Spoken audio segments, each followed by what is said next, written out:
hear me? Hello, everybody. Good morning. I can hear myself now, so good. All right. Thank you for coming, and apparently a lot of us didn't get the purple memo, but several of you did. So if you noticed the purple memo, the lavender. A lot of you have lavender color on today. There's look around, you see it back there.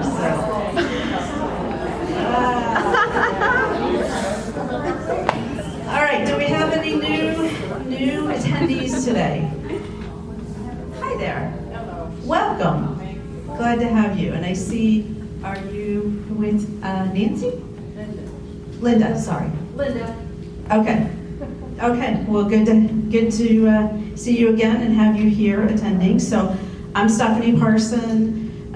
I put this monthly seminar on. We do different topics every month, all senior related. So most of you know the drill.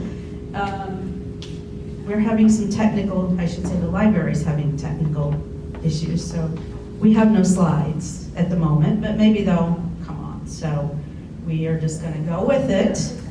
And we have two great panelists here today. We have Thomas Eisel, and he's with Silver-Haired Legislature. And we have Carrie Gallagher. She's the Community Engagement Manager for Aging Ahead. And I'm gonna have them come up, and they're gonna talk about what they do, what they can do for you. And we'll have a nice conversation, and I'll be happy to answer questions. And so yeah, good. You guys know restrooms are out there, down the hall if you need to go. There's side doors there. So you two want to come on up, and we will get started. Sorry, I didn't introduce my team. Gabe Godey up here, Sharon Brummer. I've got my daughter, Claire, back there, and today I brought my granddaughter, Summer, who's Lucy's sister, by the way. Anyway, so I just wanted to share that. So thank you guys for helping out today. We are a real estate team as well, so we do specialize in working with seniors, and we do this kind of as a community service. So we enjoy learning more about all the senior activities and, things available to seniors. So yeah, so come on up, we can have a seat and get comfortable, okay? I'll go to the end here.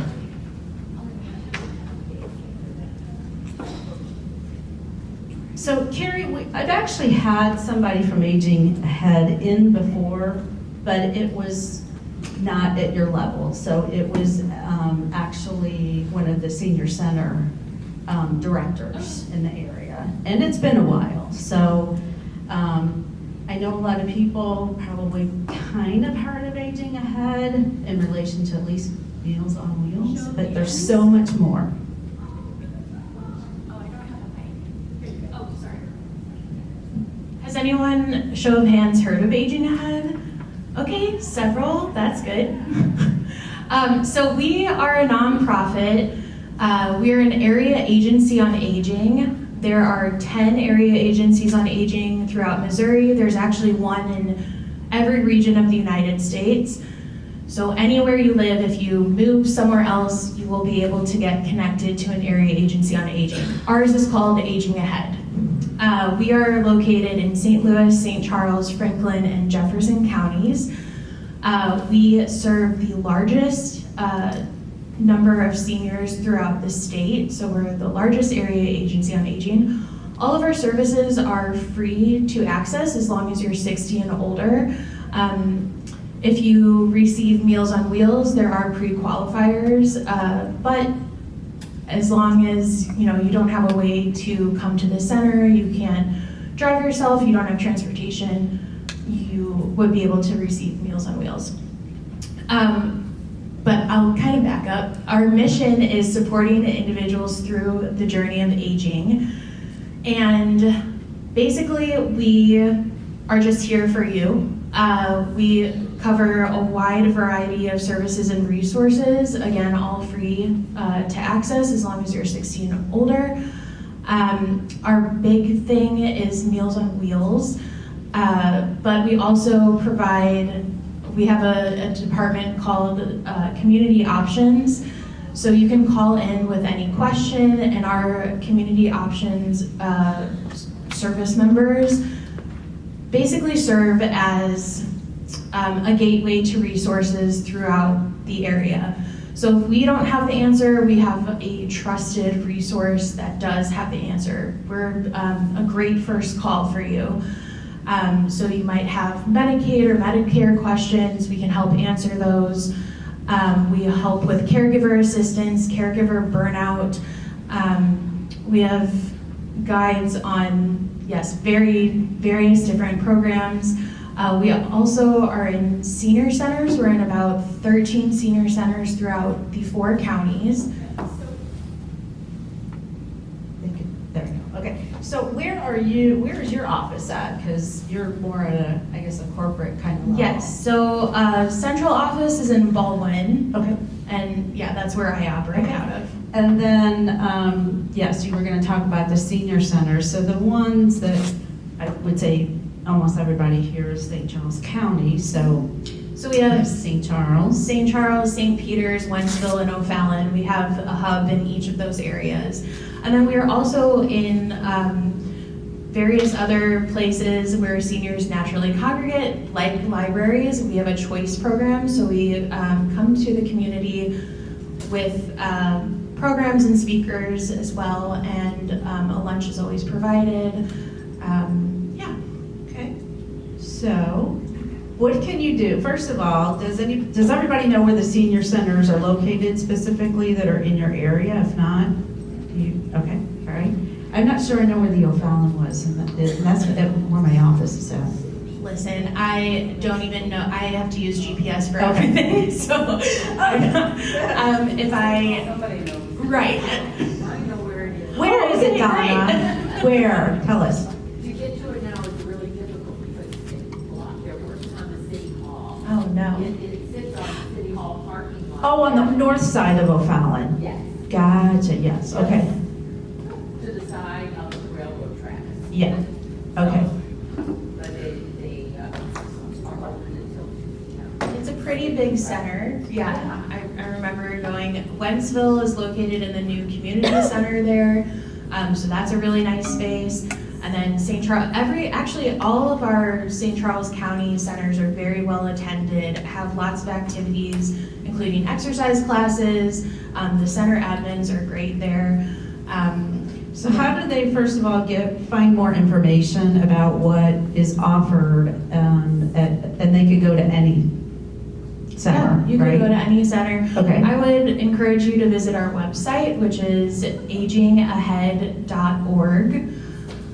And also just giving us a call if you want to Google us at Aging Ahead. All of the phone numbers are there under locations, so you can pick out which one is closest to you, call, see what the activity is. We also have activities posted on the website, calendars posted, so yeah, lots of ways. So typically, what do they do? I know you kind of started talking about it. I just like to go into it a little more detail. What happens at these senior centers? You mentioned exercise. There's a wide variety of different activities, and also speakers come in. So there's anything from the typical senior center activity like bingo. But also there are exercise classes, there are speakers that come in about various topics, wellness topics like diabetes management, for instance. We do a lot of evidence-based programs, so it's a great place to just hang out. It's also a great place to get resources. All of our staff there is really great, very knowledgeable about what is available to you guys. We have workshops, various workshops, and then also, most importantly, a lunch is provided. So every day they have a hot lunch at those locations. Every day? Yes. What about Saturday, Sunday? Okay, great. Monday through Friday, All right. they have a hot lunch provided. Okay. Yes. All right. It's important to point out that the lunch is $5, right?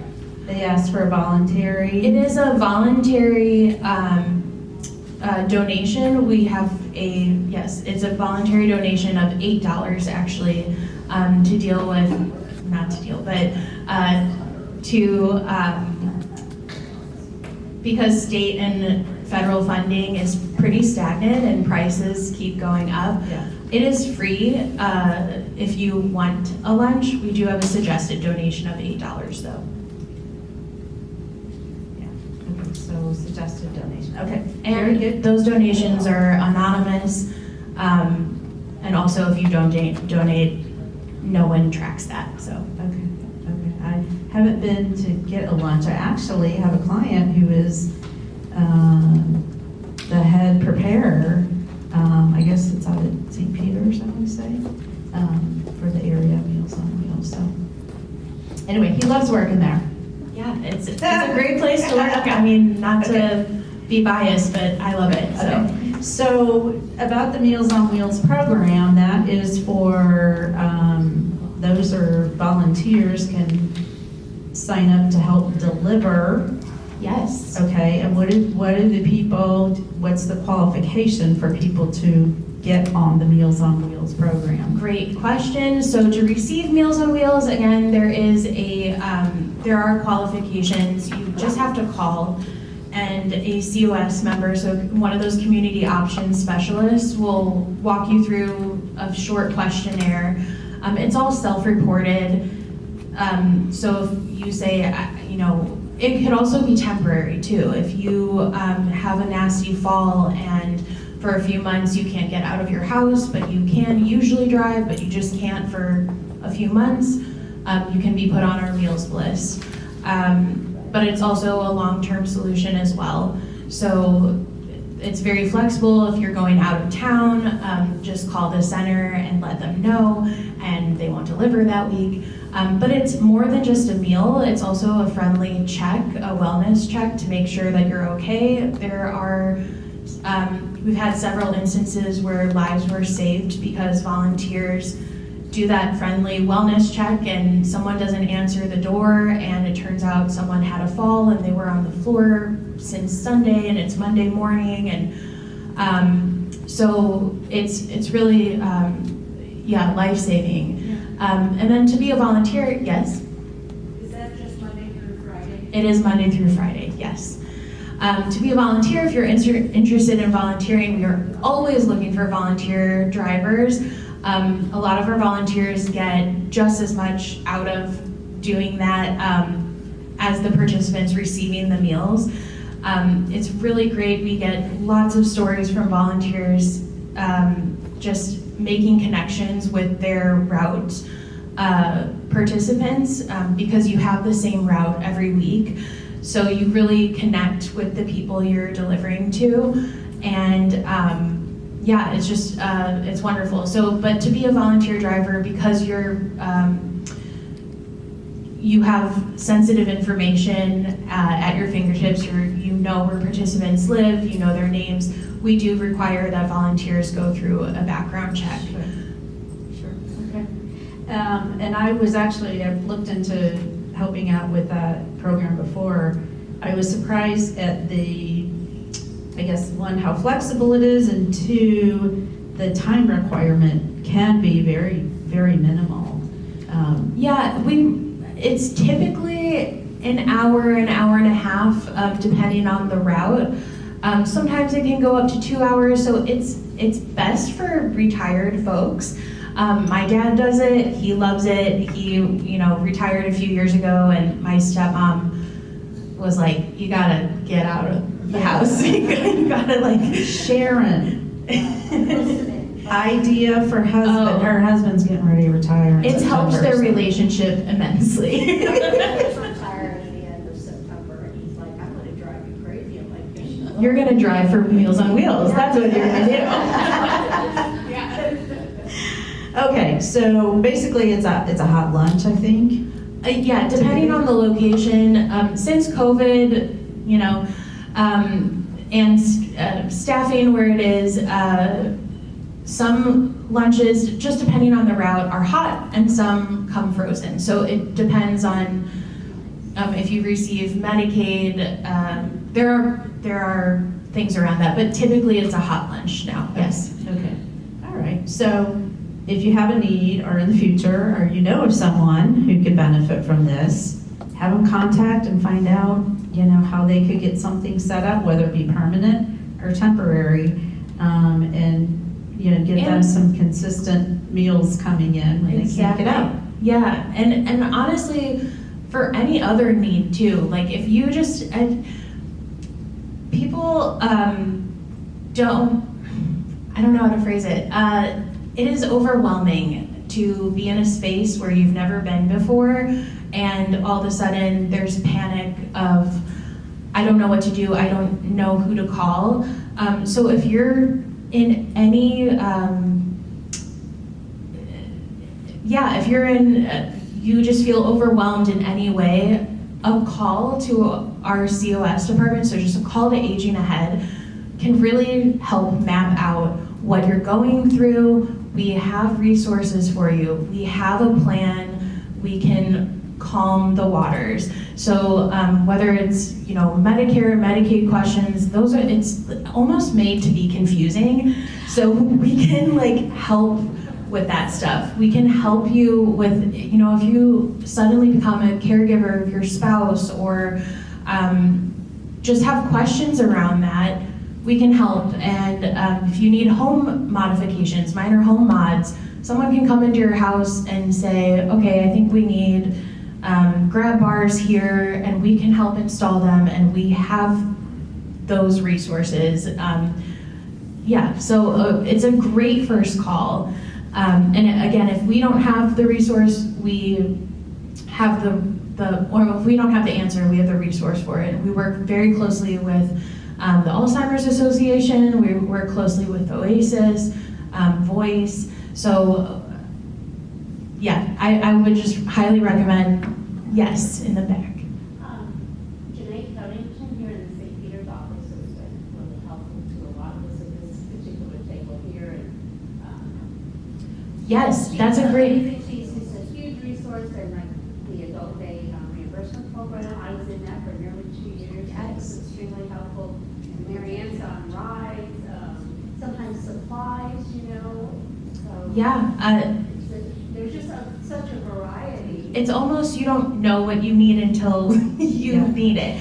And that was a great, thank you for bringing that up. So at our locations, typically there is one of those community option specialists housed in the senior center as well. So if you have, you want to go for lunch, but then also you have a question about adult daycare, for instance, pop in, make an appointment with whoever is housed there, and they can get you started on that too.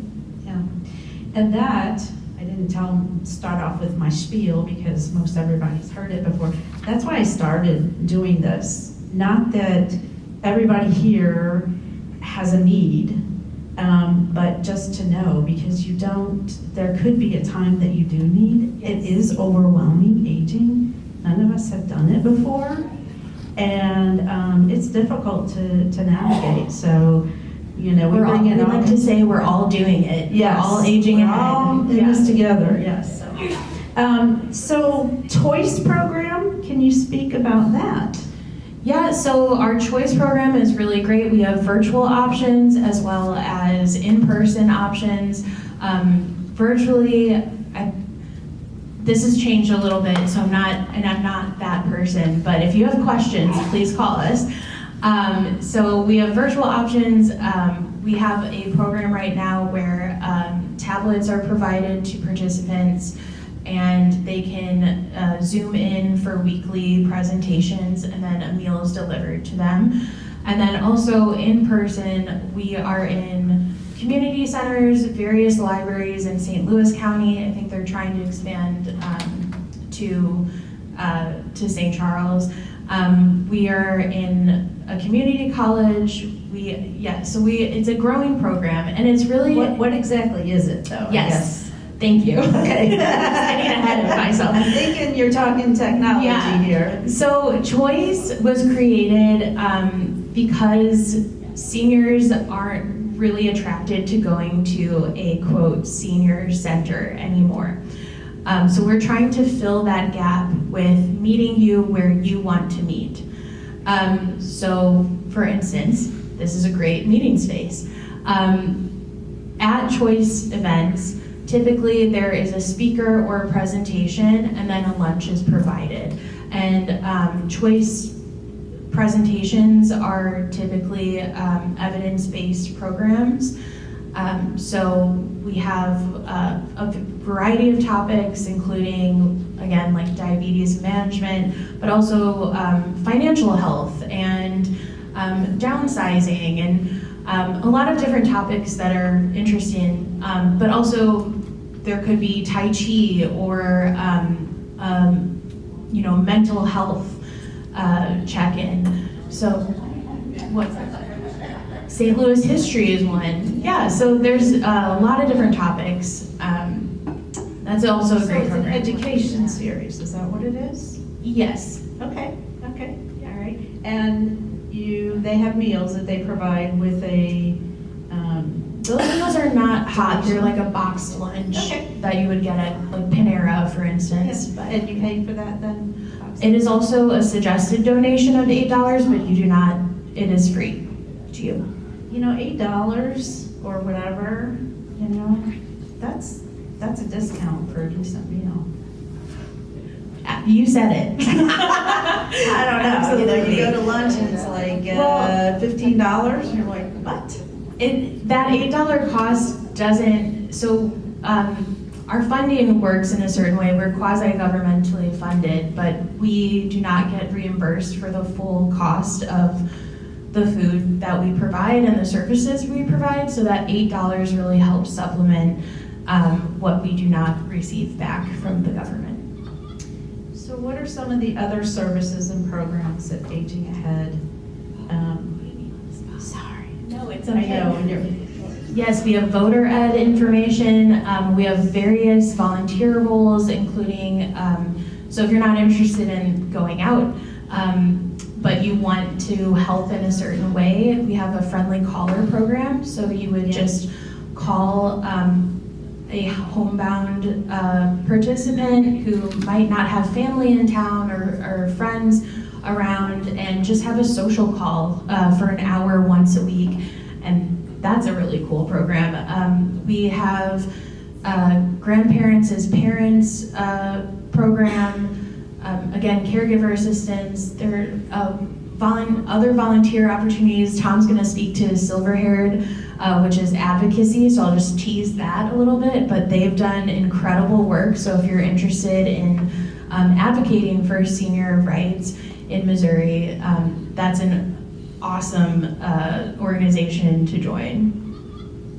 okay, well, I have never been asked to come in to Aging Ahead and Come be a in. speaker, so, but I'm sure Tom has. Yeah, okay. Tom's a pro. Yeah, all right. Anything else that you can think of? And if you do, along the way here. Yeah, I'll just encourage you, check out our website, give us a call if you have questions. I have my card. Why didn't I bring pamphlets? I don't know what I was thinking. I brought some, because he's great. Oh, well, that helps. And if you have any your other information questions, on our handouts and everything. Oh, perfect. So, yeah. and I'm here, got you. so. Yeah. Yeah. Are you guys affiliated, I think you are, with the program that you can get so much, like $10 or $15 worth of fresh fruit and vegetables? We do have a farmer's market program. Farmers market. I'm not the person to know the details about that, but I know there's one in St. Charles County. Excuse me, had too much coffee this morning. And but you call us because I don't have the answer, but I'm validating that we do Yeah, have it's a that. farmers market program, and we do have several. I don't know if it's all the farmers markets or it's just St. Charles, but we have several of them in St. Charles County. But they offer through Aging Ahead some type of Like a voucher or stipend, benefit yes. to get X amount per month. So, yeah, just wanted to mention Thank you. that. Okay, all right. So, silver-haired legislator. So first of the legislature, it's really hard to say. Okay. SHL, at least it is for me. So, how are you connected with Aging Ahead would be the first question. Well, as Carrie suggested, there's an agency on aging in every region of Missouri, and essentially there are 10 across the state. And so our particular, the Agency on Aging Ahead, has a silver-haired legislature delegation, and all 10 do across the state. So there are up to 150 SHL members across the state. So essentially we are affiliated with, in a totally volunteer, nonpartisan fashion, with every agency on aging across the state. But let me start out with a question for all of you. I'll tell you why I'm here, first of all, how I wound up being involved. How many of you have heard of the silver-haired legislature? A few of you, okay. How many of you have completed your senior real estate tax freeze application? And how many of you are happy not to be paying state income tax on Social Security benefits? Come on. Yeah.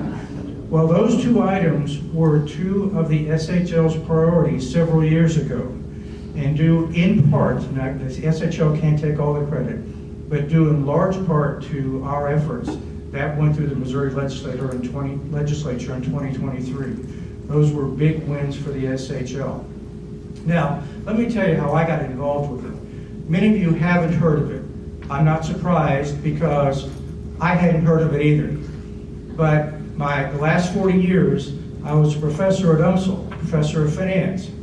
And part of my job for the last 25 of those years was teaching students to become financial advisors and preparing them to sit for the Certified Financial Planner exam. And so I became obviously familiar with the curriculum and the requirements and so on.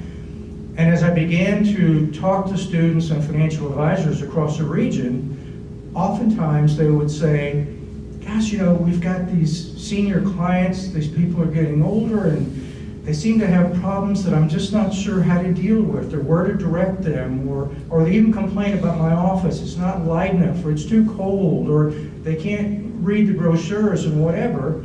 And I thought, those are all absolutely legitimate concerns for an industry that deals with a lot of seniors. So I began to look around and I realized there was a designation called the Certified Senior Advisor designation.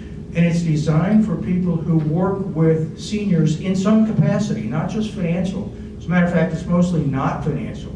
It has to do with relocation. It has to do with making one's office suitable for seniors who have health issues, or universal design in one's home, just lots of different issues. And so I sat for the designation years ago, and then became involved with the local chapter of the CSA Society. And so I was involved with them for many years, and at one point, the guy who was in charge, who happened to be a care specialist, said, hey, for this month's meeting, we're going to meet at a place called Aging Ahead, and we're going to go to a meeting of the group called the Silver-Haired Legislature. Like everybody else, I said, who the heck is that? What the heck, I'll go and hear what they have to say. And so I sat in on a meeting, and I realized this is one of the only, if not the only, dedicated senior advocacy group in the state. Now, there are a lot of advocacy groups, but this is one that is dedicated to senior-related issues. They may be health issues, they may be medical issues, they may be financial issues, legal issues, whatever. The Silver-Haired Legislature is a nonpartisan, totally volunteer organization that advocates with the Missouri Legislature and with local legislators on behalf of seniors. So, like I said, it's totally volunteer. The local organization covers 4 counties: St. Charles County, St. Louis County, Jefferson County, and Franklin County. And so that's sort of the span of our particular particular group. you're specifically tied in to the We our meet Aging there. Ahead. Yes, we district. are they are our umbrella organization, if you will. So we meet at their office once a month, first Monday of the month from 11 to 12, and anyone is invited. They're open meetings. We've had visitors come often just to say, well, I wonder what this group is about. They do anything I'm interested in. And so, I'm sorry? Oh, there is a virtual option too, yes. Cool. Didn't know that. Yeah. Didn't remember reading that. Thank you. Yeah, as a matter of fact, so if you go to the Aging Ahead website and then find the SHL, you're welcome to, like I said, come in and sit in or listen to the meeting online. Again, totally open. But essentially what the group does then, every year, the group comes up with 5 priorities. And these priorities are items that we are going to meet with legislators in the coming year, in the coming legislative session, and talk to them about and try and convince them that this is a legitimate cause and they need to pass legislation or amend legislation or whatever to attempt to address a particular issue. And so, for example, several years ago, we began hearing from constituents, not just in those 4 counties, but across the state, that real estate taxes were rising rapidly, and they were driving people out of their homes.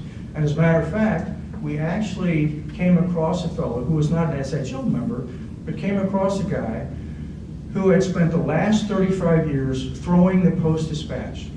That was his job. He got up at whatever, 2 o'clock every morning, got in his car, loaded up, and hit a neighborhood and threw the Post-Dispatch. And he said to us, he said, you know, this is amazing. He said, my wife and I bought this little house out somewhere on a little piece of land. And so essentially, we bought the house, we've lived there for 35 years, and he said, my real estate taxes now, each year, are more than what we paid for the house. What had happened to him was essentially, as development grew up around him, some very large, very nice houses were built, and the value of the property skyrocketed. When how his income didn't skyrocket, nothing came into his bank account. But he said he had gone to attempt to appeal his real estate tax, and he said they basically looked at him like, come on, you live on a piece of property that's worth X $100,000, why are you complaining? It's like, because I don't have the money to pay the taxes. So anyway, he had a very difficult time. So he's a situation, we actually took him to the Missouri Legislature during the session several years ago.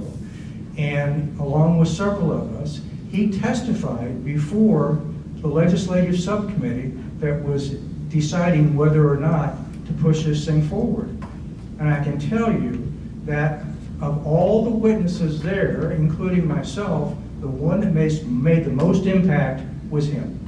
A real life story. A real life A story. real person. A real situation. People can relate to. Yep. And he was literally going to be pushed out of his own home that he lived in and owned, air quotes, for 35 years because of the tax situation. Right. And the taxes kept going up because the value kept going That's up because of what was being built Right. around him. And that's just something that's on paper, right? Exactly. That isn't something that he has access to unless he sells or reverse mortgages or He something like sells, that. yeah. So, anyway, but yeah, Monetizes it somehow. right. Yeah. So that's an example, and along the lines, then we also had that particular year, that had been one of our priorities.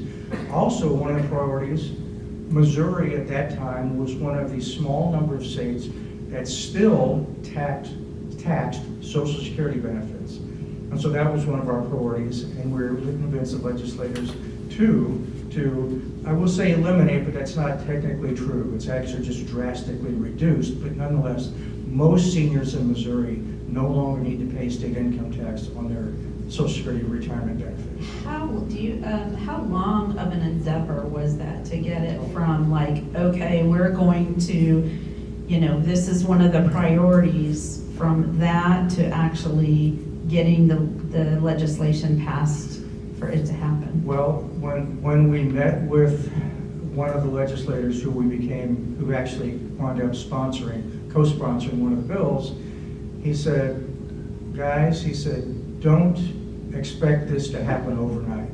He said most bills, most law changes take anywhere from 2 to 4 years in the state legislature. It is a slow process. You've got to get momentum going. You've got to find not only advocates like ourselves, but you've got to find legislators who are willing to listen and understand your cause. And believe it or not, in that particular case, we got it done in 1 year.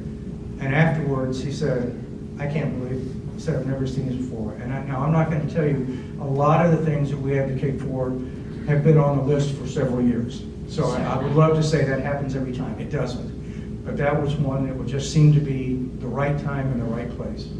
Yeah, okay. Yeah, I'm actually, I thought maybe it might be longer than 2 to 4 years. I was thinking 5 or more, but. Well, a lot of them are termed out though by the time Yeah, okay, all right. So, Okay. yes, ma'am.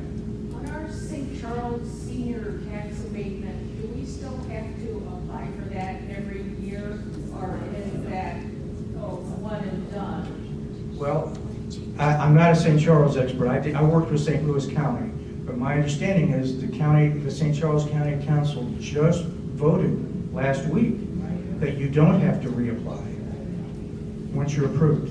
St. Louis County, you still do. Althea, you're saying yes, that's correct. Yes. Okay. City St. Charles and St. Charles County. There was a couple qualifiers that like changed the name of the trust or something, I can't quite remember, but for most of it, we probably don't have to do it. I'll tell you just the rationale in terms of working with the co-sponsor of the bill. The rationale is once you reach that age of eligibility, then your tax amount is frozen. The assessment of your house continues to go up. The counties are still keeping track of the value of the home. Because when you do pass the home, you sell the home, someone inherits it, whatever, once the ownership changes, then the new tax value based on the current assessed value is. And you know more about that than I do. Yep, so these are the kind of things that actually come into our arena as realtors. Like, okay, now we have to be careful when we list properties. If it's a senior who's had their freeze, we have to convey that to particular buyers so they know that's not the actual taxes that they would have to pay. Okay? Yeah. So, but yeah, I think it's been huge and it's wonderful. So that brings me to a question. So that was something that you guys made a priority to get pushed through. Where do you find out what is a priority? Well, that's a great question. Here's how the priorities are determined. Every year, each senior heritage legislature delegation, again there are 10 of them across the state, submits to a committee of the the statewide SHL group. The proposed bills committee submits a set of proposals to that committee. And usually it's anywhere from 4 to 7 or 8 proposals. These are things that our constituents in Greene County or in St. Louis County or in St. Louis City, which is its own county, these are the things that our constituents are concerned about. And so this year, I happen to be the chairman of the Bills Committee. This year we got 40 proposals in and literally met 2 weeks ago in Jefferson City to sit down and say, okay, we've got 40 proposals here. Let's winnow those down to about 20 or so, roughly 2 dozen. And so the committee meets and looks at duplications, and I'll talk about one of the duplications in a moment. Meets, discusses all those, spends several hours talking them through, and winnows those down to roughly anywhere 15 to 20, up to 2 dozen proposals. That happens in July. Then in October, in mid-October, the statewide SHL group meets collectively in Jefferson City at the state capitol, and we meet on the Senate floor and on the House floor. We go through 2 days of debates and discussion and an argument and cussing and everything else to try and decide which one. We're set in our ways, come on. No, and to decide which ones then will essentially be voted on by the statewide group, all the people who come to Jefferson City. Those people then narrow that down to the 5 priorities for the coming legislative session. And so that's where the 5 priorities come from. And so, for example, this year, one of the 5 priorities, which has been on the list for several years, is the personal needs allowance for someone who's in a Medicaid bed in a skilled nursing facility. Does anybody know what that number is? How many dollars is the person allowed to use from their 50. $50. $50 a month. So if you want nicer toiletries, you want a nicer hairdresser, you want anything not provided, that person has all of $50 that they can spend on that. That number hasn't changed since 2015. Obviously, prices have changed since 2015. So we have been fighting for at least 3 years, if not more, to increase that basic number. It's capped by statute, and to add indexing to that. Another one that was successful last year, more recently, sort of related, was Missouri Property Tax Credit. You're familiar with the PTC, or sometimes called the circuit breaker. The circuit breaker is for lower income households. Whether you're an owner or a renter, you can essentially get a refundable tax credit that's based on what you're paying either in property taxes or what your rent is. And that number, both the numbers you could get and the income limits, the cap on income, had not been increased since 2008, if memory serves. It had been forever. And now it's increased and indexed to inflation. So again, these are the kinds of issues that we deal with. I'll tell you one right now that is not one of our priorities yet, but one that's near and dear to my heart, sort of at a different end of the spectrum. And that is, I won't ask you, but I will just tell you, years ago, I bought long-term care insurance for my wife and myself. And this was when I was in my 50s, so it was relatively inexpensive, not cheap, but relatively inexpensive. And of course, there's a cap on the amount. Well, you were that they you were pay. probably still working then, Oh, too, yeah. right? I'm still working and young and healthy and I'm Right. an old guy. Yeah. So anyway, I bought that, and every year the premiums kept going up. Now the benefits didn't go up, but the premiums kept going up. And after a few years of 15 and 20 and 25% increases, I thought, well, this is ridiculous. I mean, this is crazy. It's getting to the point where I can almost self-fund it and use this money for something else. And that bothered me, so I dropped it. And it turns out I'm in the vast majority of people who have bought long-term care insurance in the past, who hold it for a few years, and then it's gone. You don't get any money for that particular type of policy, it's gone. And so one of the things we're considering this year, again, it is not a priority yet, I'm hoping it will be. Just because there's too many priorities, right? Oh, there are. Not because, yeah. There's much more that can be done in any given year. Yeah. But I'm hoping that the group will think it's worthwhile.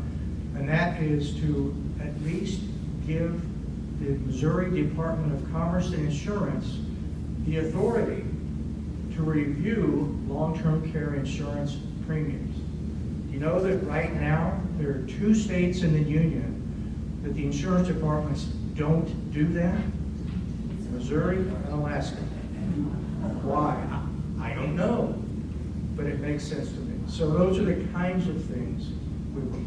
So, Tom, how do you find out at like the basic level, okay? I understand your group has priorities, but how do you as the group find out? How do you guys go out in the public, like here, and find out what is important to the majority of seniors? Well, it's largely 2 ways. One way, ideally, the members of the SHL are more or less representative of the community. And I would tell you that members of our particular delegation represent all kinds of former careers, number one. Is your mic working? Can you hear Tom okay back there? Yes, you can? Okay, thank you. Thank you. I was in the classroom for 40 years, so I don't mind. But anyway, so it's a, number one, it's supposed to be representative of people across our particular coverage area, 4 counties in our case.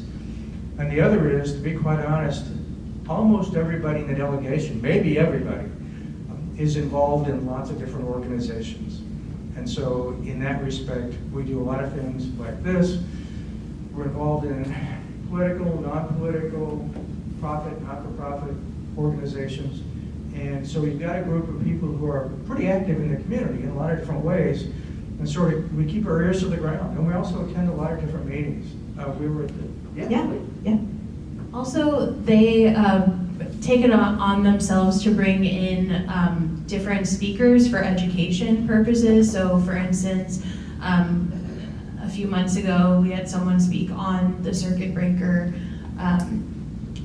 everything going on with that. So it was just a really great refresher on everything up to date too. So. I mean, one of the things you learn, that I learned very quickly, and I would tell you, I was never involved in politics when I was working. I was too busy working, raising a family.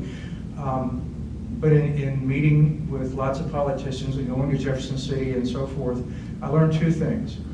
First of all, when you go to meet with a legislator, there are people in and out of their offices all day long with their causes, asking for things. And lots of them have great causes. And we're not the only advocacy group in the state, we're not the only one with good causes. So they've got people going in all the time, so you've got to be prepared. The other thing I learned is that they're all younger than we are. And that's a good thing and a bad thing. But it's what it made me realize is senior issues are not at the top of their minds. And it's not because they're bad people or anything like that.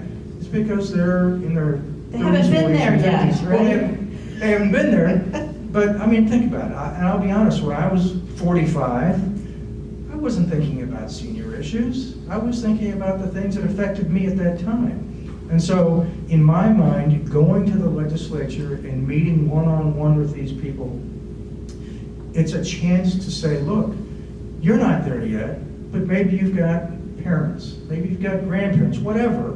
They're there. Talk to them and see if what I'm saying makes any sense. And I can't tell you how many times they'll look at me and say, oh yeah, you're right. My mother is in XYZ home, or my father has had this issue, or whatever. And once they're sort of clued in or sort of made aware that these issues exist, all of a sudden, sometimes, they take an interest. And that's where you know that you've got an opening and an end. And a lot of them are very good people who really are there because they want to do the right thing for their constituents, but they've got to be made aware of what the issues are. Thank you for that information. So you said it's a volunteer. I guess you have so many people who actively go to Jeff City, or does anybody who wants to volunteers to help out can go and at least observe there? Or? Well, actually what we do, we do it a couple of ways. Sort of the official, formal approach, every year, early in the calendar year, right after the legislative session has begun, and historically it's been January, February, although I think last year because of the snow it was moved to March, but we have what we call Advocacy Day. And so members of all of the SHL delegations then go to Jefferson City and meet with legislators and, to be honest, the Lieutenant Governor. And I bring him up because, again, maybe you knew this, maybe you didn't. In Missouri, the Lieutenant Governor is the official liaison for Missouri seniors. I didn't know that until a few years ago. And so essentially, we go with other groups, the MCOA, Missouri Council on Aging, and there are several different senior-oriented groups that go. But again, it's a day that's dedicated to us and other groups, and so legislators are sort of primed, if you will, knowing, oh yeah, today is SHL Day, among others, and so I can expect to see SHL members. Or today is Farmers Day, or today is whatever. And that's why I say, every day there are people going in and out of their offices who have needs and issues they want to address with the legislators. So if I was somebody that wanted to like get involved and start learning about this, is that something that, you said the meetings are open, okay, but how do you actually get, there's so many positions or delegates? Was that the name? Yes, every one of the agencies has up to 15 delegates in their local chapter. Okay, how many do we have in ours? 11 right Aging now? head? So you're short. So we are short.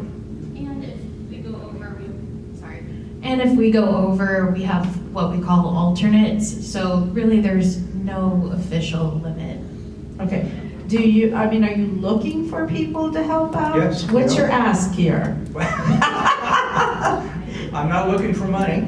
Okay, yeah. No, the ask is literally for people who wish to become involved. And the level of involvement, I will say, with the SHL, I will tell you, to be honest with you, the first couple of years, I just sort of sat back and listened. I really didn't completely understand what they did. I really didn't understand everything the agency did. I'm still learning there.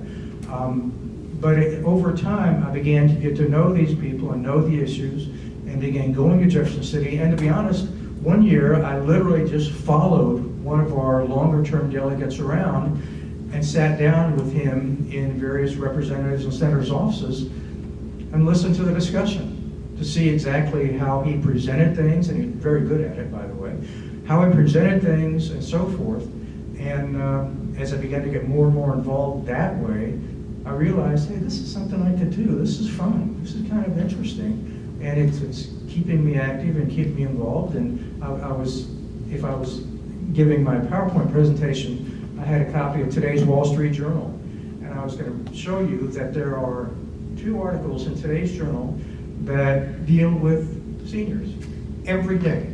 It's the same thing. There's always something happening at the state or federal level, whether, again, financial, medical, whatever, that potentially impacts all of us. And so staying involved, having things to do is not the problem. It's getting the priorities going and getting movement that is what we're really after. Well, I bring that up because this is obviously a smart group of people. Absolutely. And I think we're all, except for a few of us, or few, not me, I'm a senior, so everybody here is almost a senior. That when we're education nerds, we're here because we like to be educated and be in the know. So there might be somebody here who's interested in getting involved. But if not that, just knowing about your group, and thank you for doing what you do, Carrie, you as well, because I know it's probably a lot of work what both you do in your positions. But you're somebody I'm assuming they can reach out to Oh, sure. and Absolutely. say, what do you got going on? Is this something that's on the agenda? Can I bring this forward? How does that? Yeah, actually, a couple things. First of all, I would say, if you go to the Aging Ahead website, of course, the SHL is mentioned there. If you simply Google Missouri Silver-Haired Legislature, it will take you to the Missouri Department of Health and Senior Services with the statewide SHL website, which lists all the delegations and all the delegation chairs to get in contact with. And there is a newsletter, an email newsletter you can sign up for. It doesn't cost anything. There are no obligations, no requirements. It's just an email that comes out to you regularly in terms of what the SHL is involved with. So again, that's a way of sort of keeping up with, in general, what we're doing. I brought some business cards here from my former employment that I'm happy to give anybody who's interested in one. Feel free to contact me about the delegation. I'm sure to contact Carrie too at Aging Ahead. But no, I'm always happy to talk to people. Yes, I see a hand up back there. What other issues are you working on? Oh my gosh, one that comes up that was initially a surprise to me that comes up regularly is increased funding for foot care, because Medicare is limited in what they will cover in terms of preventative and other kinds of foot care. And in lots of places, and I will say the issue seems to be more in outstate Missouri, in smaller areas, but it's funding for literally toenail clipping and various kinds of foot issues that, you think, foot issues, how important can that be? Oh my gosh, it's extremely important. So that kind of thing. One of the issues that comes up regularly is the Medicaid income limits, in terms of they're set at a certain percentage of the federal poverty level. And those haven't been adjusted for quite some time. And the states are different than, our states are different, levels are different than other states. Oh gosh, I mentioned the PNA. Oh, Missouri RX, essentially the state drug program, qualifying for that. One group was very interested in adding Medicare eligible people to Medicaid eligible people, dual eligibles, if you will. Because several years ago, Medicare eligibles were taken off, as I understand it, Missouri RX. Just lots and lots of issues. I'll tell you one that sort of a success and then an issue. One of the other real popular ones. For several years, the SHL and other groups advocated for what was called a Senior Growth and Development Fund. And essentially it would be it's a little piece of insurance company revenues in Missouri would be redirected to agencies on aging for use in senior related activities, all the things they do. And that was passed several years ago. But a number of years went by and the agency said, well, this was passed, but we're not getting any money.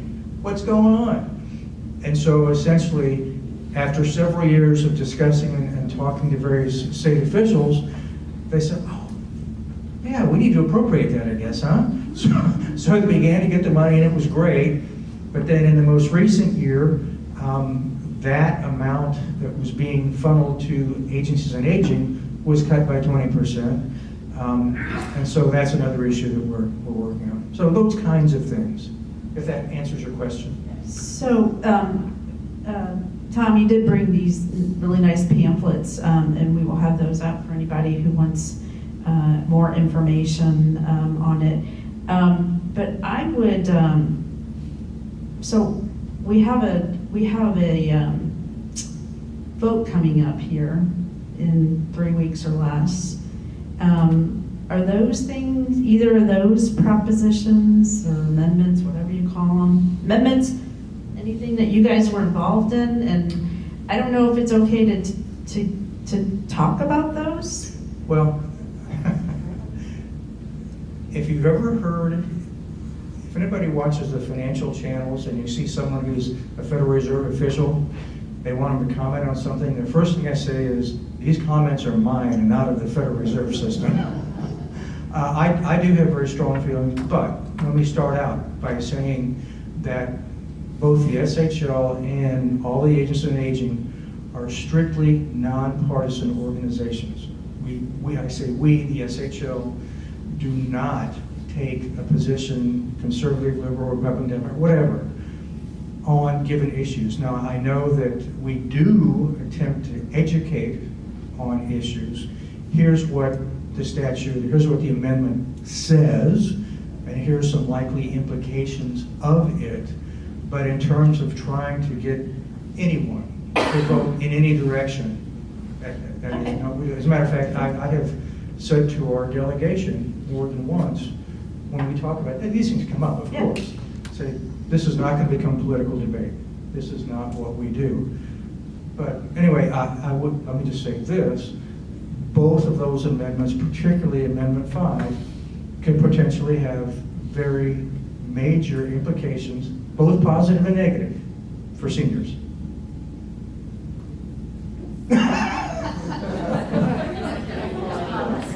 Yeah, that's the official response.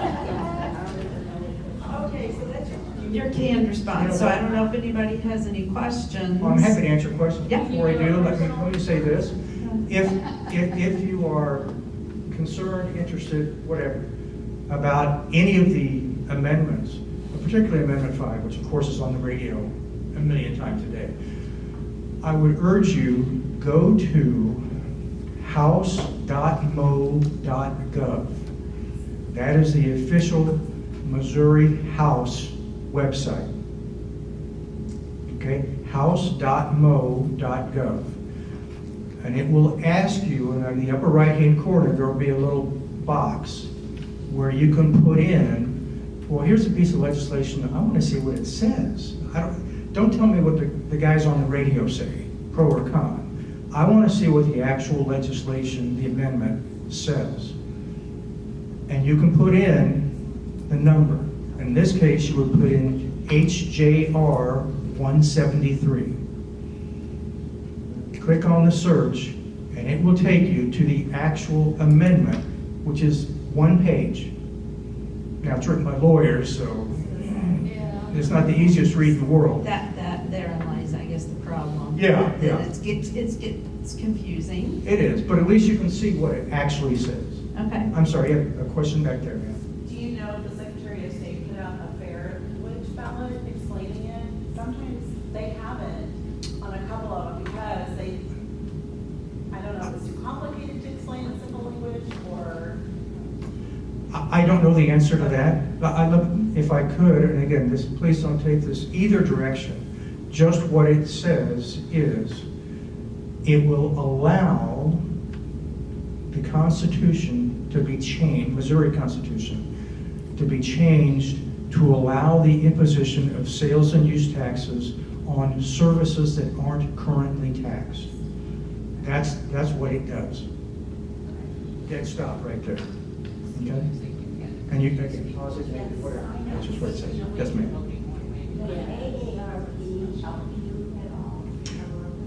AARP is one of our, we like to say our allies, in a sense that they obviously have senior issues at heart. Sometimes our advocacy is, we're totally in line, and sometimes we work in opposite directions. Just to give you an example of an opposite direction, the Missouri AARP worked against the senior tax freeze. Again, this is not a political thing either way. It's just the way things work out. Sometimes we're together, sometimes we're not. I think all of us, all of the organizations want seniors to be better off than they were yesterday. It's just how it happens where people differ. Yes, ma'am. I have two questions. Yeah. The first one is, I guess, the low-income real estate tax credit. You said that hasn't been increased since 2008. It has been now. Okay, do you know what those perimeters are? I don't, but if you Google mo.ptc, Okay, because a couple times I've tried it and it was not worth the trouble. You know, one time I was $10 over the limit, yeah. and then another time I fit in, but I only got like $50 back or Right. something. So Well, it's not worth the paperwork. Yeah, and the numbers aren't high. Yeah. The income limits are still relatively low, and the amount of the credit is not, you're not going to get rich. Some of the time is $800, but you only had to make like $10,000. Right, right. So it's been improved, but, I'll check it you know, out. whether My it's other question sufficient. is, on several, I guess, candidates, they're advocating, they're gonna eliminate the personal property tax, which wouldn't bother me in the least, but if you vote for them, what do they have to do? Do they have to go through the whole thing of like 2 to 4 years to get this passed, or does it automatically become law? Well, Or they just blow and smoke? as a finance professor for 40 years, I always used to say, the right answer to every question in finance is, it depends. And that's truly, it depends question. What it really depends on is how many legislators at local and state level want to become involved and want to fight that fight. So in other words, don't vote on them because you think that's. No, I'm just saying it's not something that's going to happen overnight, and there are, again, whether it's a tax decrease or a tax increase, you've got lots of groups lined up on both sides that are for and against. And Well, so, that's, I mean, if that's eliminated, then that tax has got to, that money's got to come from someplace else. So it's almost Sure. like Amendment 5 to a certain extent. sure, They're gonna also on your tax. I'm hoping that you're gonna pay tax on your haircuts,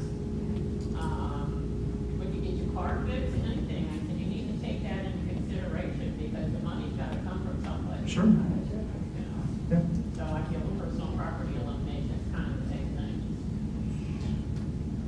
Government has to spend And money. I own an old car, so it doesn't really affect me. Oh, I do too. Let's talk afterwards. Yeah. Okay, I'm sorry. No, that's okay. So I am not well-versed on the amendments 4 and 5 in order to, I guess, express my opinion, other than to say it's a big thing in the real estate arena. They've been advocating to vote no on both of those. And I don't know, Sharon, I know that you've kind of been following things. If you have know the reasons why and. Yeah, the biggest thing is if this amendment passes, it's literally going to put the state $9 billion in arrears. Well, guess what? Everything's gonna get taxed to try to offset that deficit. And the reason they put it on the August 4th ballot is they're figuring low voter turnout and it will just slide right through. It will hurt us so much in the long run. If you sell your house, for example, we'll talk real estate, you will have to pay a tax on the sale of your house. If you get your house inspected, you'll have to pay tax on the inspection. If you get your home appraised, you'll have to pay tax. I mean, it's going to stack up and cost us so much more money, and as seniors, we can't afford it. It's gonna be dumped on seniors mainly. Can I Yeah. clarify one thing? And Again, please don't take this as a partisan or whatever. Uh-huh. But Governor Kehoe has said publicly, and I've literally been in the room when he said it, but I've also seen him on the radio, and I've heard him on the radio. He will not sign any bill, if this were to pass, he will not sign any bill that doesn't carve out real estate, agriculture, and healthcare. And I saw that, but that's where the money is. Well, let me just take this as a factual statement. Sure. The state of Missouri's gross domestic product is almost $500 billion a year, okay? Economic activity in the state. Almost 70%, well, actually, I should say, almost 80% of that is based on service-based activity. The vast majority of that activity is not subject to sales taxes. And so if you apply a 5% sales tax to, let's say, $350 billion, there's your income tax right there. But I shouldn't say anymore. No. I mean, I don't mean to put you on the spot, but, you know. The SHL has not taken a position, so, I think you need to read it. yeah, absolutely. You know, I agree. read it in detail and try to understand it. But also, you're saying that Governor Kehoe, he's saying that he's gonna carve out these certain things, but that's also what he's saying. Things can change. The Yeah. politicians change. Yeah, okay. Linda, you have a question? Yes, one bill was HJR 173. Amendment 4? I don't know the bill number of that, I'm sorry. But if you Google that, Missouri Amendment 4, I guarantee you it'll come up. And you could. That one has to do with the initiative petition process. And again, I'll give you my layman's understanding of it, not pro or con. My understanding of it, and someone please correct me if this is wrong, is that what it attempts to do is say, an initiative petition, a potential change has to receive the majority, 50% plus one, simple majority of votes in every Missouri legislative district. If one district doesn't do that, then it doesn't go forward. That's my understanding. So your vote counts. Yeah, your vote counts. That's our right, and we should use it. Early voting is open if you drive up to Pearl to cast your ballot. Correct. Have you been up there to do that? Not yet. Okay, I was gonna ask you how busy it's been. Yesterday. Okay, yesterday, okay. All right. Other questions or comments? No? Okay, any last thoughts, guys? Well, let me, oops, you got a hand back there, I'm Oh, sorry. okay. Yeah. So yeah, at the very beginning, you talked about Tai Chi classes. Can we get more information on that? Are they free classes? How do we sign up for them? Yes. Well, on our website, that would probably be through a choice program. So if you go to agingahead.org, one of the tabs at the top will say what we do, I think. And under that is locations and choice, I believe, is just its own tab. So if you go down to choice, we have activity calendars posted.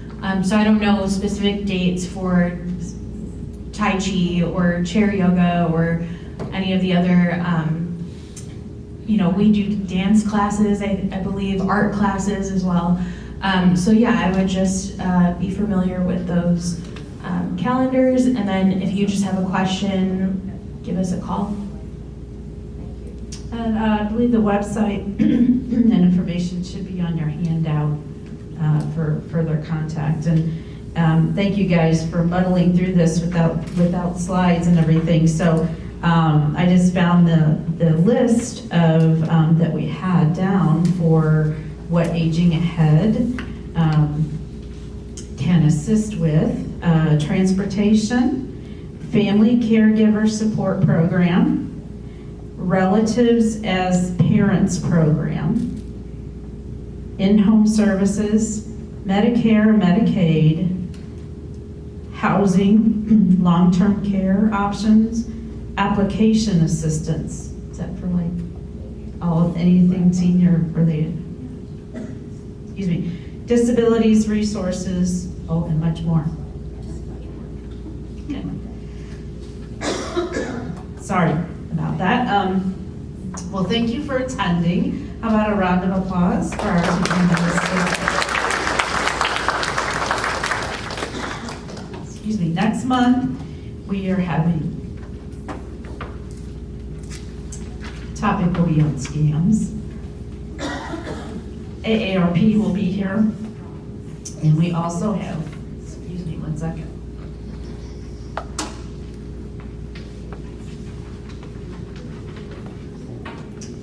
We also will have someone who has personally dealt with scams. It became a legal matter. Police were involved. Very interesting story. And it's happening a lot.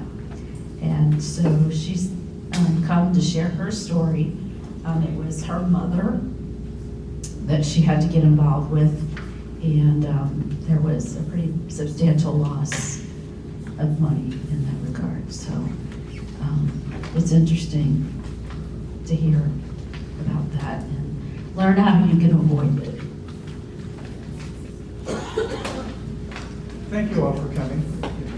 Afterwards, if you want to stand around and talk, please feel free.